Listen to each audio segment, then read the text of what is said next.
In 1998, in a laboratory in Switzerland, a physicist named Jean-Pierre Locquet did something that should have changed how the world chased its most valuable materials. He took a superconductor, a ceramic that carries electricity with no resistance at all, and he did not change a single atom of it. He added no new element. He invented no new compound. He simply grew it as an ultrathin film on top of a carefully chosen surface, so that the surface underneath stretched and squeezed the crystal as it formed. And the temperature at which his superconductor switched on very nearly doubled. To understand why that was extraordinary, you have to understand the prize everyone was chasing. A superconductor is a material that, below some critical temperature, carries an electric current with exactly zero resistance. No heat, no loss, no waste. If you could make one that worked at everyday temperatures, you could rebuild the wiring of civilization, power grids that lose nothing, magnets of impossible strength, levitating trains, all of it. The catch has always been that critical temperature. For decades, the best superconductors only woke up within a few degrees of absolute zero, kept alive in baths of liquid helium. Then in 1986, two researchers at IBM's Zurich laboratory, Georg Bednorz and Alex Müller, found a family of copper oxide ceramics that superconducted at far higher temperatures than anyone had believed possible. It won them the Nobel Prize within a year, and it set off a global gold rush. The race was on to push the critical temperature higher, and almost everyone ran in the same direction. They ran toward chemistry, cook up a new compound, swap one rare element for another, stack the copper oxide layers in some new recipe. The unspoken assumption was that the secret of a hotter superconductor lay in its formula. Locquet's experiment pointed down a different road entirely.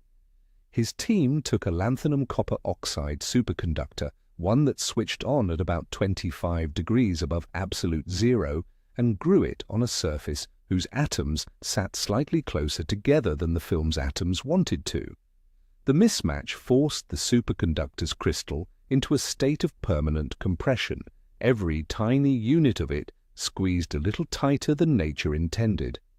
That squeeze alone lifted the critical temperature to nearly 50 degrees. Same atoms, same formula, almost double the performance, brought with nothing but a mechanical strain. It was a stunning result, and it carried a profound message. The shape a crystal is forced into, the geometry imposed by whatever sits beneath it, can matter as much as its chemistry. The road to a hotter superconductor might not run through the periodic table at all. It might run through a clever flaw. And then, mostly, the world kept chasing chemistry anyway. The strain idea never died, but it never became the main highway either. The glamour stayed with new materials. In the decades that followed, the headlines belonged to ever more exotic compounds and eventually to hydrogen-rich substances crushed under diamond anvils at pressures like those near the center of the Earth. That chase produced spectacular claims, and more than one of them collapsed into retraction and scandal.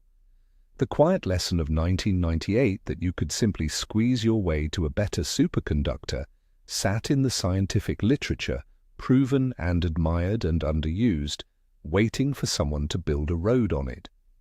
Earlier this year, someone finally did. A team at Chalmers University in Sweden, led by the physicist Floriana Lombardi, published a result in the journal Nature Communications that is Locquet's insight grown up. Instead of relying on a flat surface to squeeze a film evenly, they sculpted the surface underneath into a landscape of nanoscale ridges, a faceted floor, finer than anything the eye could resolve, and grew an ultra-thin copper oxide superconductor across it. The ridges strained the film in a controlled, deliberately engineered pattern. The payoff was large. The temperature at which the material began to superconduct rose by more than 15 degrees. And its ability to keep superconducting while sitting inside a strong magnetic field, the property that actually matters for real machines, like medical scanners and fusion reactors, jumped by more than 50 Tesla, an enormous margin. Once again, they changed no chemistry. They changed the shape of the ground the crystal grew on. What was a curiosity in 1998 is becoming a design principle in 2026. Do not only ask what a material is made of, ask what shape you can force it into. The history of science is full of roads found early and travelled late. Locquet's team saw the turning a quarter of a century ago and described it clearly, and the rest of the field drove on past. It has taken until now to circle back and start paving it. And the lesson rhymes far beyond superconductors. Sometimes the breakthrough is not a new thing waiting to be discovered. Sometimes it is an old clue sitting in plain sight that everyone was simply too busy to follow.